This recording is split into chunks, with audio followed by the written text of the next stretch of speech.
সংসদে আইন পাশের জন্য যখন খসড়া উত্থাপন করা হয়, দ্যাট ইজ কল বিল। এটাকে বলে বেসরকারি বিল, অথবা শুধু বিল বললেও হয় যে বিল উত্থাপিত হয়েছে। আর এই বিলটা যখন পাস হয়ে রাষ্ট্রপতির স্বাক্ষর হয়ে যায়, তখন ইট বিকামস অ্যান অ্যাক্ট। এটা কি হয়ে যায়? আইন হয়ে যায়। হ্যাঁ, তো এইটাই।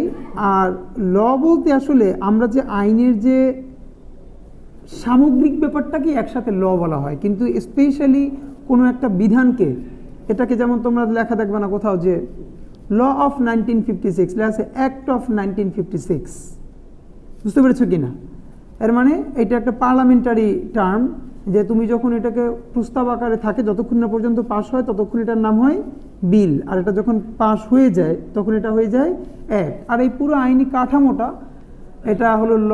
এই ল থেকে আরেকটা মনে রাখবা যে লেজিসলেশন বা লেজিসলেচার। লেজিসলেচার মানে কি জানো? আইন পরিষদ। হ্যাঁ, লেজিসলেচার এই সংসদের, আমরা তো পার্লামেন্ট বলি, কিন্তু এইটার একটা আইনি কাঠামো আছে। পলিটিক্যাল সায়েন্সে এটাকে ধরো বাংলাদেশের আইন সংসদকে আমরা বলি সংসদ, কোথাও আরও অনেকগুলো নাম আছে, বিভিন্ন জায়গায় কংগ্রেস, এরকম অনেক জায়গা।